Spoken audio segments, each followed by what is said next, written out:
बिस्मिल्लाहिर्रहमानिर्रहीम। अस्सलाम वालेकुम dear vets and para vets. मैं हूं आपका होस्ट डॉक्टर काशिफ रजा। आज हमारे पास एक गोट का जो है वो केस आया था, तो आपसे शेयर करता चलूं। गोट में ये मसला आ रहा था कि गोट जो है जब हमारे पास लाई गई तो वो लेटर रिकमेंसी में पड़ी थी। जब हमने उसे चेक किया तो उसमें जो हमें फील हुआ कि इसके अंदर फेशियल पैरालिसिस भी है, और जब हमने इसे खड़ा किया तो ये सर्कलिंग करना शुरू हो गई। लेकिन सर्कल जो ले रही थी वो उसी साइड पे ले रही थी जिस साइड पे उसको पैरालिसिस कहते हैं, इसे हम यूनिलैटरल पैरालिसिस कहते हैं। तो वो सर्कल भी ले रही थी, वो छोटा सा ले रही थी। तो और इसके अलावा फिर हमने इसका टेम्परेचर चेक किया। टेम्परेचर इसका जो है 100 फ़ारेनहाइट पे था, और जो इसके अलावा इसकी आंख जो है वो बार बार ब्लिंक कर रही थी। तो ब्लिंक करने के बाद हमें इस मूवमेंट को हम निस्टिग्मस कहते हैं। आगे मैं आपको इसकी वीडियो भी दिखाते हैं, तो वीडियो देखने के बाद हम इस पर टेक्निकल जो है वो बात करते हैं।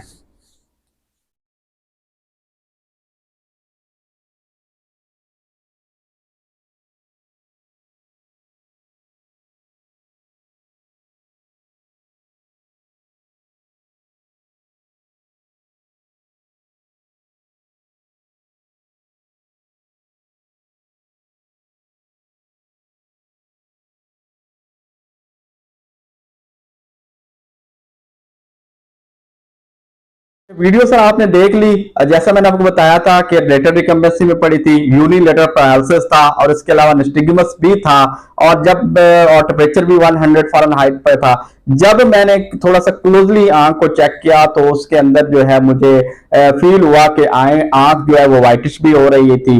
तो ये इस प्रोसेस को हम हेपोपेयन का नाम देते हैं। तो ये तमाम जितने भी चीजें थी वो जा रही थी कि ये पेशेंट जो है वो लिस्टीरियोसिस का है। तो यहां पर डिस्कस करने वाली ये बात थी कि लिस्टीरियोसिस की कौन सी फॉर्म थी। ये बेसिकली लिस्टीरियोसिस की जो है वो लोकलाइज्ड फॉर्म थी। दो फॉर्म होती है लिस्टीरियोसिस की, एक हम बोलते हैं लोकलाइज्ड फॉर्म और दूसरी बोलते हैं सिस्टेमिक फॉर्म। सिस्टेमिक फॉर्म जो होता है उसके अंदर टेम्परेचर होता है, और लोकलाइज्ड जो फॉर्म होती है उसके अंदर जो है वो टेम्परेचर नहीं होता। जैसा कि इस बकरी के अंदर टेम्परेचर नहीं था, तो बाकी जो तमाम चीजें जो है, बाकी तमाम जो चीजें हमने देखी, जिनको हमने उनका मुशाहिदा किया, तो ये तमाम चीजें इस चीज पर मुत्तफिक होती थी कि ये जो पेशेंट है वो लिस्टीरियोसिस का है। तो इसमें होता क्या है, उसमें होता ये है कि जो लोकलाइज्ड जो लिस्टीरियोसिस होती है, इसमें ये होता है कि बैक्टीरिया जो है बजाय को सिस्टेमिक रूट के थ्रू जाए, वो डायरेक्ट जो है अपना ओरल कैविटी से होता हुआ वो डायरेक्ट नर्व्स के थ्रू जो है अपना ब्रेन तक पहुंचता है। जब फार्मर से मैं पूछा कि ये कैसे हुआ था और कब हुआ, तो फार्मर मुझे बताया कि सुबह हमने बकरियां छोड़ी थी, तो तकरीबन 2-3 बजे जो है मैंने देखा कि बकरी में ये इशू आ रहे थे कि वो सर्कलिंग भी कर रही थी और बार बार आवाजें भी निकाल रही थी, और उसके अलावा वो पैडलिंग भी कर रही थी, बार बार पाँव भी मार रही थी। तो चराई से पता चल रहा था कि थ्रो ओरल कैविटी जो है वो लिस्टीरियोसिस का जो बैक्टीरिया है वो ब्रेन तक नर्व के जरिए पहुंच गया।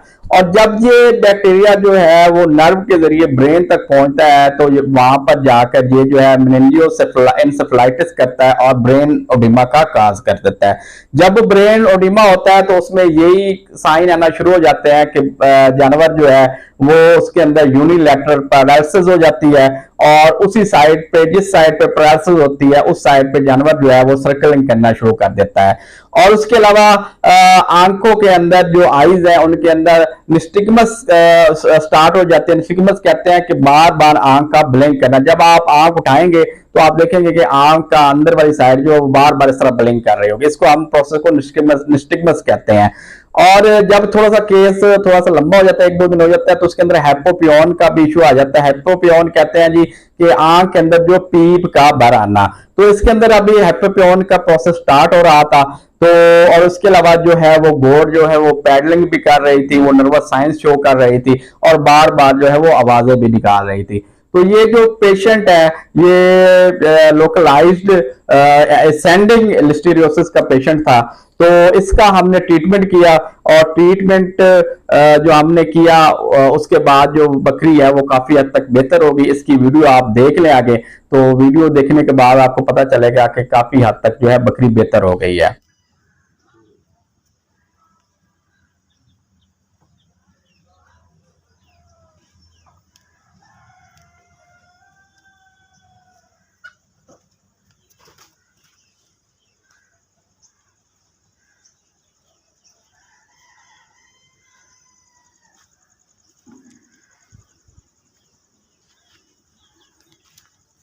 अच्छा, आपने वीडियो देख ली, बकरी जो है अब वो दूसरी बकरियों के साथ जो है अब वो टकरे मार रही है, वो उसके उनको मारने की कोशिश कर रही है, तो ये चीज जाहिर करती है कि बकरी अब काफी हद तक बेहतर हो गई है। अब इसमें आप ट्रीटमेंट क्या करेंगे?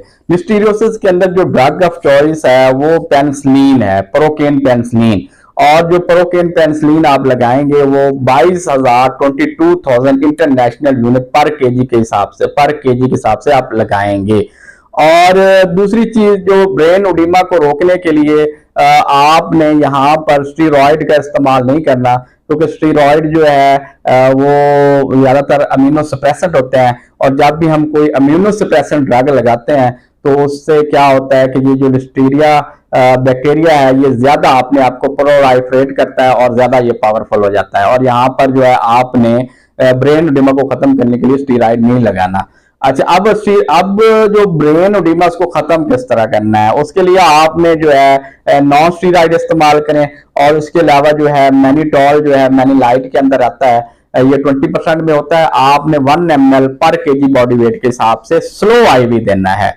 तो ये हमारे पास जो बकरी थी तकरीबन 30 केजी लाइव वेट था, तो हमने 30 ml जो मैनिटॉल है वो हमने इसे लगाया, स्लो आईवी लगाया।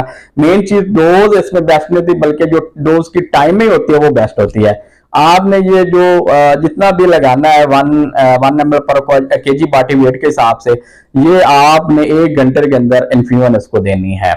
ये सबसे ज्यादा इंपॉर्टेंट होता है। अगर आप फौरन इसको मैनिटॉल को इन्फ्यूज कर देंगे तो उससे क्या होगा, उससे ब्रेन एडिमा बिल्कुल खत्म नहीं होगा। इसके अलावा जो है आप यहाँ पर जो न्यूरोटॉनिक्स हैं उनका भी इस्तेमाल कर सकते हैं।